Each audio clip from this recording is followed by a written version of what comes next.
తోటకూర రైస్ తయారీ విధానం. ముందుగా పాన్లో ఆయిల్ వేసుకోవాలి.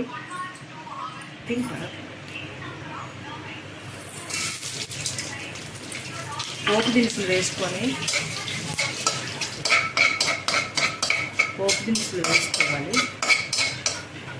ఎండుమిర్చి,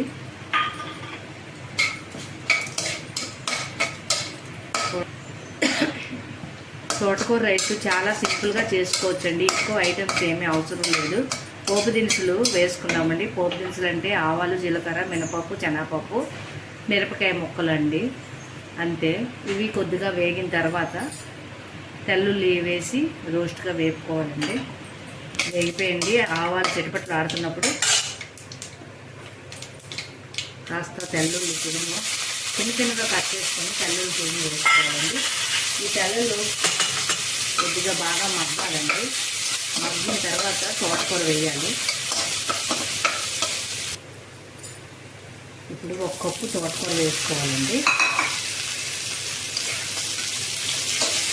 1 కప్పు రైస్కి 1 కప్పు తోటకూర వేసుకున్నానండి.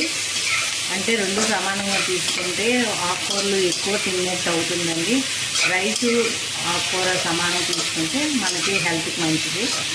చాలామంది రైస్ ఎక్కువ ఆకుకూరలు తక్కువ వేస్తారండి. అలా చేస్తే మనకి విటమిన్స్ తగ్గిపోతున్నాయి. ఎక్కువ ఆకుకూర తిన్నట్టు అవుతుంది. సాల్ట్ కొంచెం,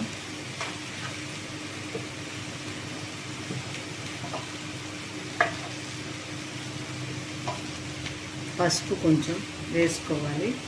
ఇప్పుడు బాగా కలిపేసి ఇది 5 మినిట్స్ మగ్గ పెట్టుకోవాలండి. ఇది తోటకూర మగ్గిన తర్వాత రైస్ కలుపుకోవాలి. ఒక 5 మినిట్స్ అయిపోయిందండి. మగ్గిపోయింది తోటకూర. ఇలా మగ్గిన తర్వాత ఇప్పుడు రైస్ వేసుకోవడమేనండి. చాలా సింపుల్గా తోటకూర ఫ్రైడ్ రైస్ అండి చేసుకున్నాము. దీంట్లో కావాల్సినవి చాలా తక్కువ ఐటమ్సే పట్టాయి మనకి. తోటకూర, తాలింపు గింజలు, రైసు, అంతేనండి. పిల్లలకి లంచ్ బాక్స్లో ఇది ఇవ్వడానికి బాగుంటుందండి. సింపుల్గా మార్నింగ్ చేయడానికి సులువుగా ఉంటుంది ఆడవాళ్ళకి. తోటకూర రైస్ రెడీ అండి. చాలా సింపుల్గా చేసుకున్నాం. ఈ వీడియో నచ్చినట్టయితే సబ్స్క్రైబ్, లైక్ చేయండి.